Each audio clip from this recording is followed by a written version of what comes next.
ఇవాళ ఎటు చూసినా అడ్డుగీతలే. ముందు కనిపిస్తున్నవన్నీ ముళ్లదారులే. సచివాలయంలో విభజన రేఖ, కలెక్టరేట్లలో విభజన రేఖ, చివరకు సర్కారీ దవాఖానాలో సైతం అదే విభజన రేఖ. డాక్టర్ల మధ్య, లాయర్ల మధ్య, చివరకు సినిమా ప్రేక్షకుల మధ్య సైతం అన్నింటా అదే విద్వేషం, అదే వికారం. మనుషులంతా జిల్లాల వారీగా విడిపోయిన ఈ పోగాలపు రోజుల్ని మునుపెన్నడూ మనం కనీసం ఊహించుకున్నట్లు కూడా గుర్తులేదు.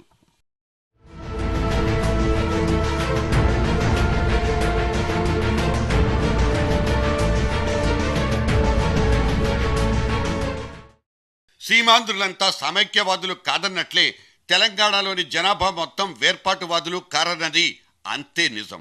అసలు ఈ రాష్ట్ర విచ్ఛిన్నత గురించి అసలు ప్రమేయమే లేని జీవితాలకు లెక్కే లేదు. హైదరాబాద్ ముఖమే తెలియని దిగువ తరగతి మనిషికైతే ఇవాళ మన రాజధాని ఎక్కడుంది, రేపటి రోజున ఎక్కడుండాలన్న క్యాలిక్యులేషన్తో పనే లేదు. తెలుగు తల్లి, తెలంగాణ తల్లి అనేవి మనం గీసుకున్న బొమ్మలే తప్ప ఆ భావనే ఒక మిథ్యంటూ వాదించే జాతీయవాదులు మన మధ్య పోలేనంత మంది. మరి ప్రాంతీయ తత్వాలు, వాటి మధ్య వైరుధ్యాలు, ఈ నేపథ్యాల్లో జరిగిపోయే కుస్తీ పోటీలు ఎందుకు? ఇవన్నీ ఏమిటి వీటి పరమార్థం? రాష్ట్రం విడిపోతే, చిన్న రాష్ట్రాలుగా చీలిపోతే ఆయా ప్రాంతాల్లోని ప్రజల ప్రయోజనాలు సిద్ధిస్తాయన్నది వేర్పాటువాదుల సిద్ధాంతం. ఆ మేరకు ఏళ్ళు పుళ్ళు జరిగిపోయిన ఉద్యమాలన్నీ, ఆ నేపథ్యంలో తీసుకున్న రాజకీయ నిర్ణయాలన్నీ కాసేపు పక్కకు పెట్టేద్దాం. నిన్నటి దాకా ఒక్కటిగా బతికిన తెలుగు వాళ్ల మధ్య పడసూపిన భావ వైరుధ్యాలే ఇవాళ్టికి వాళ్ళ తీర్చుకోవాల్సిన పెను సమస్య. వ్యాపారులు, వృత్తిదారుల కంటే ప్రభుత్వ ఉద్యోగుల మధ్య ఇవాళ సెగరేగి పగ పుట్టేస్తుంటే చూస్తున్న మనలాంటి సగటు మనిషికి వెగటు కలుగుతోంది. ఎవరి మాయోపాయాలు వాళ్లవి. చర్యలు, ప్రతీకార చర్యలు, కుట్రలు, కుతంత్రాలతోనే ఇవాళంతా నడిచిపోతోంది. అప్పటిదాకా ఎక్కడున్నారో కూడా తెలియని ఏపీ ఎన్జిఓ లీడర్లంతా ఒక్కసారి తెర మీదకొచ్చేశారు.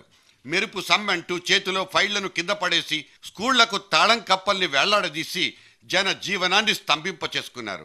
ప్రభుత్వ ఉద్యోగులుగా మీకిది తగదు, ఉద్యమాలకు మీకు పొంతనే లేదు, పోయి బుద్ధిగా పనిలో తెమలంటూ కోర్టులు కూడా ముట్టేశాయి. జీతాలివ్వం, యస్మా పెట్టేస్తామంటూ ప్రభుత్వాలు హుంకరించాయి. సరే, జీతానికి పని చేసుకుని బతికే ఉద్యోగస్తుడంటే పక్కా ప్రభుత్వ సేవకుడే. అలాగని ఆవేశాలకు లోనవ్వకూడదని, సామాజిక పరిస్థితులకు ప్రభావితం కాకూడదని కూడా ఎక్కడా లేదు. కానీ హైదరాబాద్కు వచ్చి తొడకొడతామంటూ చేస్తున్న ఈ సవాళ్లు, వాటి సీరియస్నెస్ గురించే ఇవాళ చర్చ రచ్చ కూడా. సంఘాలు సభను అడ్డుకుంటాం, అలాగే కొన్ని యూనియన్లు సభ జరగమైన ప్రకటన చేస్తున్నారు. కొంతమంది అది కొంచెం దూరం వెళ్ళి ఏమైనా జరుగుద్ది అనుకుంటున్నారు. ఏమీ జరగదు. 7వ తారీఖు ఉదయం తూర్పున సూర్యుడు ఉదయిస్తాడు. మధ్యాహ్నం 2 గంటలకు సభ జరుగుద్ది. సాయంత్రం 6 గంటలకి సూర్యుడు అస్తమిస్తాడు. ఇక్కడ సభను అడ్డుకుంటారేమో కానీ మేము ఢిల్లీలో తెలంగాణ అడ్డుకునే శక్తి మాకుంది. అది గుర్తుపెట్టుకోవాల్సిన విషయంగా నేను చాలా స్పష్టంగా చెప్తున్నాను. బహిరంగ సభలకు పర్మిట్లు అడుక్కోవడం, వాటి మంజూరీని సైతం సాధించుకోవడం సరే సరే. కోర్టు గుమ్మాలెక్కి నానా రకాలుగా జరిగిన వాదనలు అలా ఉంచేద్దాం. 7వ తేదీ ఇవాళ ఇంతగా వేడెక్కిపోయి ఏమైపోతుందోనన్న ఉత్కంఠ రాజ్యవేలి పారేస్తుంటే ఇదంతా శుద్ధ రాద్ధాంతమేనంటే తప్పేంటి? మాట్లాడుకోవడాలు, సభలు పెట్టి ప్రసంగించుకోవడాలు మన ప్రజాస్వామ్య దేశంలో ఎంత మాత్రం నిషిద్ధం కాదు. ఆర్టికల్ 19(2) ప్రకారం పబ్లిక్ మీటింగులకు చచ్చినట్లు పర్మిట్లు జారీ చేయాల్సిందే, తప్పదు. కానీ సదరు బహిరంగాలు, బాహాబాహీలతో వనగూరే పర్యవసానాలేంటన్నది కూడా పరిగణించుకోవాలన్నదే మనబోటి వాళ్ల అభిమతం. రాజకీయాలతో గాని, రాజకీయ నాయకులతో గాని సంబంధాల్ని తెగ్గొట్టేసుకున్న ఇవాల్టి సమైక్య ఉద్యమ నేపథ్యంలో మజ్లిస్ లీడర్లతో జరిగిపోయిన ఈ ములాఖతుల్ని ఏమని అర్థం చేసుకోవాలి? ఇటువంటి అనాలోచిత పనుల వల్లే కదా తెలంగాణ వాదుల అరికాలి మంట నెత్తికెక్కిపోయేది.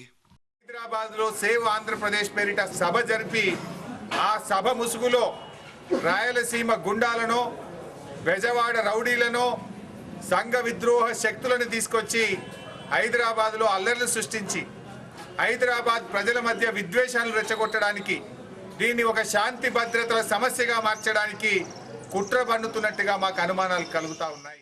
ఏపీ ఎన్జిఓల మాస్టర్ల మీదున్న సర్కారీ ఉద్యోగులు మహా అయితే 40,000 మంది, అంతకు మించరు. వాళ్లలో సమైక్య కాముకులు ఎంతమంది, విభజన వ్యతిరేకులు ఎంతమంది అన్న లెక్క ఇంకొకటి ఉంది. అలా మిగిలిన వాళ్లను వెంటేసుకుని రాజధాని నడిబొడ్డుకు బుల్లెట్లు సంధించడం అంటే అది అత్యుత్సాహమే అయ్యేది. దాన్ని అడ్డుకుంటామంటూ మాయోపాయ రచనలో మునిగిపోయిన తెలంగాణ జాయింట్ యాక్టర్లది కూడా ఓవర్ యాక్షనే అనుకోవచ్చా? కాదు కూడదని తెలంగాణ ప్రాంతానికి ఆంధ్ర వాళ్ళు వస్తే, ఏపీఎన్జీ వాళ్ళు తెలంగాణ లోపలికి వస్తే ఖచ్చితంగా ఈసారి అయితే ఆంధ్ర వాడు లోపలికి వస్తే తంతం. అసలు ఈ ఉద్యోగ నాయకులంతా ఎవరు, ఎలా ఎదిగొచ్చారు, ఏం ఆశించి వీళ్ళెంతగా చెమటోడుస్తున్నారు? ఇవేవి మనకు తెలియని సంగతులు కావు. ఒక్క సచివాలయంలోనే కాదు, అన్ని సర్కారీ కార్యాలయాల్లో నిన్నటి దాకా కలిసి మెలిసి పనిచేసుకున్న వీళ్ళందరి మధ్యలో ఈ చీలికలు ఎందుకు పుట్టాయనేది మాత్రం మన బుర్రలకు మాత్రం అంతుపట్టదు. సెక్రటేరియట్లో జరిగిపోయే తతంగాలు, అక్కడి ఉద్యోగుల లీలామృతాల గురించి కథలు కథలుగా చెప్పుకోవడం మనం వింటూనే ఉన్నాం. తప్పైనా ఒప్పైనా అన్ని డ్యూటీ మైండెడ్గానే పక్కా పంక్చువల్గానే జరిగిపోయేవి. పైకం ముట్ట చెప్పకుండా ఇక్కడి నుంచి ఒక్క ఫైల్ అయినా ముందుకు కదలదు. ముఖ్యమంత్రి మార్పు జరిగిన ప్రతిసారి బ్లాకుల వారీగా కలిసే సంబరాలు జరిపేవాళ్ళు. చివరకు క్యాంటీన్లో ఇడ్లీ దోశ ధరలు పెరిగినప్పుడు సైతం ఉమ్మడిగా పోరాటాలు చేసిన చరిత్ర మన సచివాలయ ఉద్యోగులది. అంత ఇదిగా వర్ధిల్లిపోయిన సమైక్యతా భావం ఇవాళ ఎక్కడికి తరలిపోయిందో అర్థం కాదు. పబ్లిక్ సర్వీసుల్లో కూడా ఈ కొత్త గ్రూపులు ఎందుకన్నదే బోధపడదు.